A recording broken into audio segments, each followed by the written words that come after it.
Hello everyone, welcome to Accounting for Income Taxes or Income Tax Accounting course for this summer. We're glad to have you, and we want to use this podcast to show you around the course, make sure you're comfortable with all of our learning tools and things that we're going to be doing this semester. So across the top are the quick links to the things that are most important. Here in the middle is going to be where I'll post news on a weekly basis, updating you on what is due and where things are and the progress we're making. Down further is our content browser. You can find the content this way, or you can find it up here by clicking on content. Your updates will be here. There's my ugly mug and contact information, as well as below that will be your calendar, which will show things coming up and when they are due. So let's look at the content and show you what you're going to find there. If you go to the content, the first module is called the place to start, and this is where you'll find a discussion board where you can introduce yourself.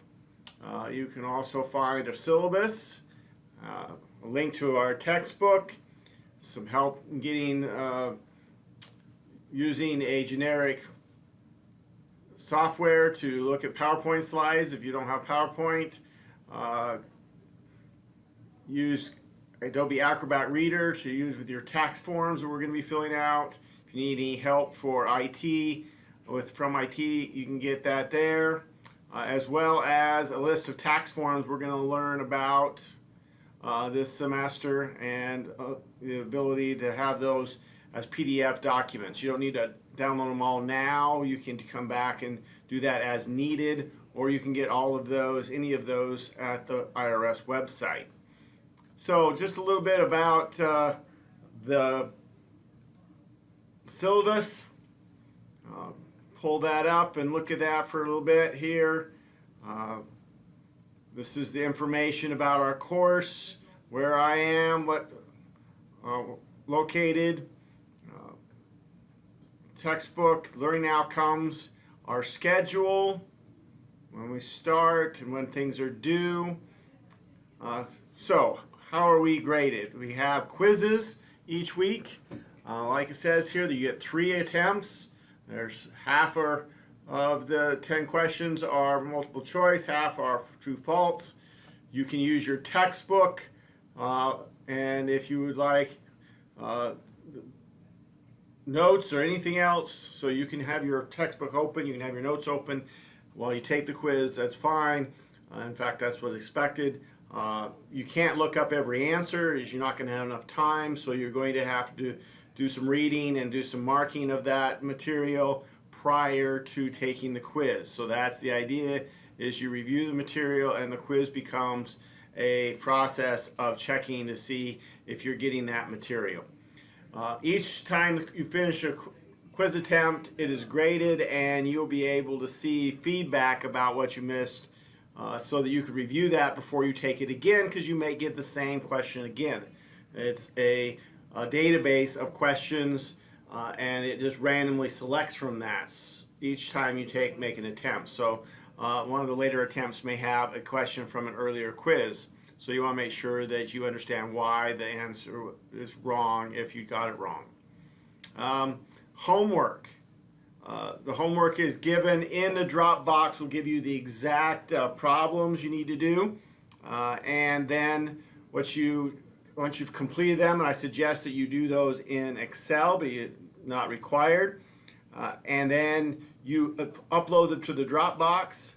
Once you've done that, then automatically you'll be able to see my explanation video of those homework answers. And then you can go back through your homework and make corrections. Those corrections should be made in red, and you should explain what your mistake was and what should be done correctly as you make those corrections. If you do that, you can get as much as 9 points, even though you missed every single problem. As long as you have an explanation, you can still get 9 points on the homework. So the homework's due on Saturday, and the corrections are due on Monday. There's a research question, and I have a whole module about how to do tax research that we'll go to next after we get through the syllabus. We're doing some tax returns. Those will be done in PDF forms. You'll have tax forms as well as tests a couple of times during the semester. They're done the same week as the tax returns, except for test 3, test 1, and tax return 1 and 2 are done the same week. Test 2 same week as the tax return 3 and 4, and then test 3 doesn't have a tax return that goes along with it. And then you will upload those into the Dropbox. The actual test questions will be provided in the Dropbox. And then there is a written paper tax brief at the end of the semester that you will complete. The information's here. You refer to that. Then all of the policies and other things that you need to understand and should review in our online class this summer. So that's the syllabus. Back to our place to start. We're going to go to the next module, and that's how to do tax research. So there's my explanation here. We'll never understand or be able to remember all the tax rules, so you got to be able to know where to find things. So if reviewing these PowerPoint slides, watching these videos to talk about how to do tax research, there is a tax memo example about how it should look. A Word document that shows how each of these tax memos should appear. It should be in the same format: to, from, date, subject. It should have facts and questions. It should have research authority, where you found your answer, and your conclusion. And you're writing these research assignments, these memos. They should be 1 page long. They are being written to clients, so you need to be clear and concise, and do so with some clear language. You'll be tempted to just cut and paste, and that is okay to a point from the tax sources of the law, but it should not be obvious that that's what you do, and you should not include a lot of extra words that are not needed to explain the answer when you do that. Every source should be cited, and you should be looking for what we refer to in tax research as original sources, and not what other people say it says. So a lot of people write commentary about the tax law. We want to know what the tax law actually is. What is it when it comes from the courts? What does it come from Congress? What does it come from the IRS, the Treasury Department? And I explain all the different sources and how to cite them in the PowerPoint presentation. So if you have a question about how to do that, you refer back to that. But make sure that any source that you found your answer is cited so that someone else could find it. So that is the how to do tax research. And then you get right into our first week and the information there. As usual, there are PowerPoint slides that I have adapted from the textbook. Then my explanation typically takes more than one podcast to get through the explanation. If there's any special topics or things that I feel I need additional explanation or illustration, I will provide you with that. Then the quiz, the homework assignment. Like I said, the details are in the right in the Dropbox as to which questions you need to complete in the textbook. Once you have done that, posted that, then you'll be able to find the explanation and then the research question, where you will then write your tax memo, upload it into the Dropbox for grading.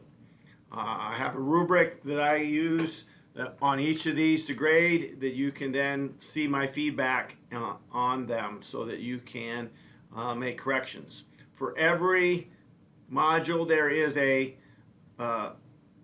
question discussion board. It is not graded. It is simply for anything that is unclear about that particular module. There is also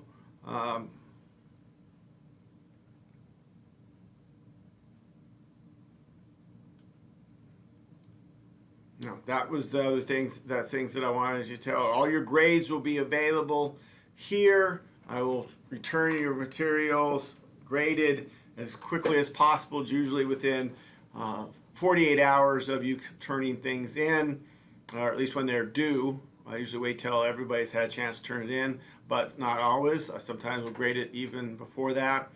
And please put in the discussion boards questions about content or confusion about material that you read, so that we can all benefit from those discussions. You can always go back and review those answers. If it's more personal nature or about grading or something of that nature, then that would be the proper time to use email and send that message to me. So that is the course, and we look forward to working with you on that this summer.